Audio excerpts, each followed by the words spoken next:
We have a lot of different versions of this logo, and let's say we have final approval. The client loves the simple flat version, and you have this polished version that they can use for other kind of areas.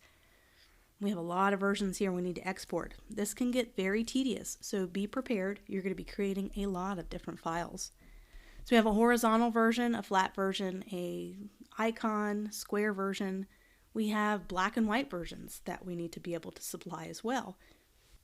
We also want to present single color ones for embroidery on hats and polo shirts. There's a lot of reasons to have so many different options to give to the client when exporting your files.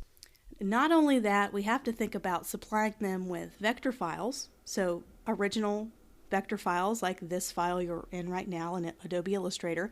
There's also a .eps, which is another more universal vector file, and also a press-ready PDF, which can also be technically a vector file. You also need to think about web or digital files like JPEGs and PNGs with transparent backgrounds so they can start to put this on web assets like a website. You also need to supply files that work on dark backgrounds and lighter backgrounds. We have our different variations, which I just went over. We need a black and white version, a flat version with no effects or drop shadows, a detailed version if they decide to add 3D or do some extra effects to it. You also need a horizontal, a square, and a vertical version of every logo you do. And yes, that is a lot of different files, and they're going to be over 50 plus files by the end of the process. I like to keep my final logo files in folders to export to the client and zip it up. So I'll have a vector folder, and then I'll have a digital folder. And then it's further broken down by subcategories by variation or type, so black and white, flat, detailed, etc. This will make it easier for you to maintain and find a specific file if you decide to go further with this client. And it's also going to help the client know, okay, so this folder is digital, this is for print, and it'll be a lot easier for them. Remember to use artboards as a time saver. If your version of Illustrator supports artboards, this is a great time to use them. Create several artboards and put one logo version in each artboard so you can export a lot of different variations at one time instead of having to do one per file, which is what I had to do before they came out with artboards. So make a checklist of the different files you need for your logo package, and this will vary for each client. And make sure you get client approval of the logo before you start to export. Can you imagine exporting over 50 different file types and they decide to make a change? It's happened to me before, and it took me hours to go back and re-export all the different files for them because they wanted to do a simple change. So exporting should be the very last thing, an interaction you should have with your client for this particular logo design project. I made a little sample checklist for what I would probably need for this project, so please feel free to look at this phase number 9 in the guide to kind of get a little bit more detail about how this process works. And it's very tedious and there's a lot there to do. And you may not need every one of these for your particular logo for your client. So you could have half the amount that I have here, or you can have twice the amount depending on all the different versions they may request or need. So how big do I make these file sizes? So for vector files, there's not really a specific size because they're all scalable in their vector formats.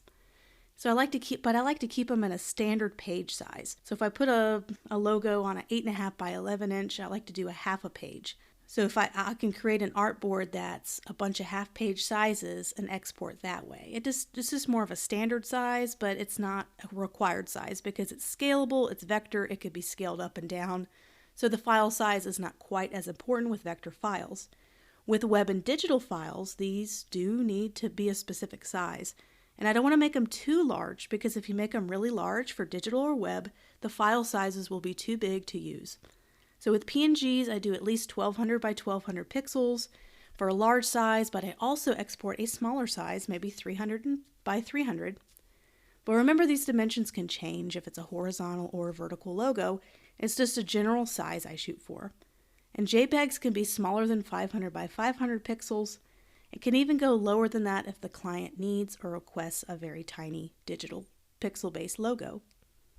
So we're pretty much done with the entire logo design process, and if the client wants to continue to go further with branding, this is when we can take our logo and do some different things with it to continue that branding. I took this arrow, did some things with it, and this is where we continue to get some really good ideas here. I have this last one as an example.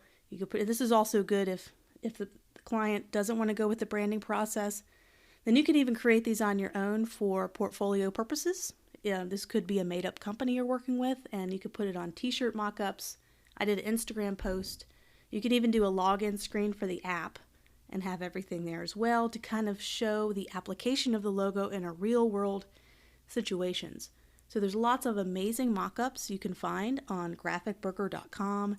There's so many resources of places to find these mock-ups. I like using Photoshop mock-ups because I can customize them quite a bit.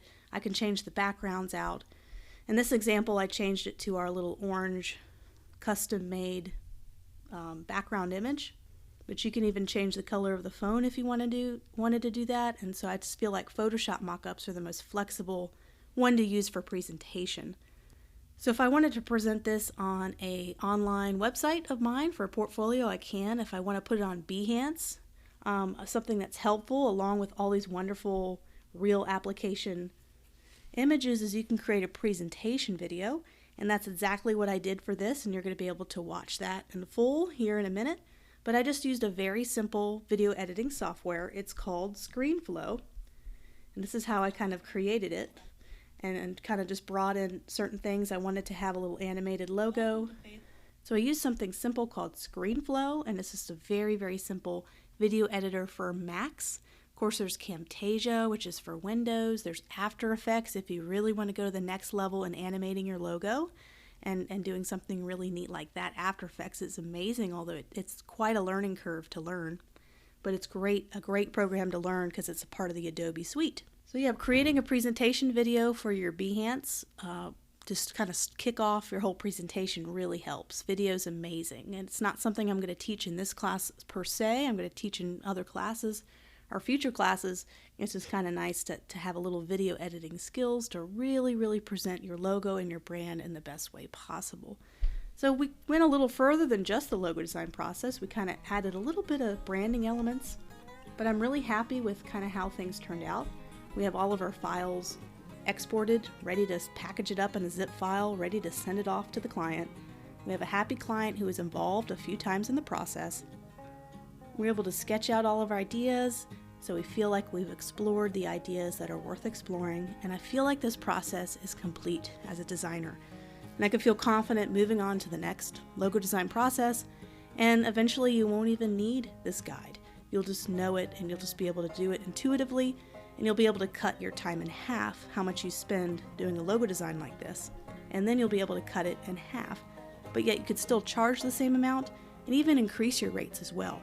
So it's all about just getting used to this process and practicing.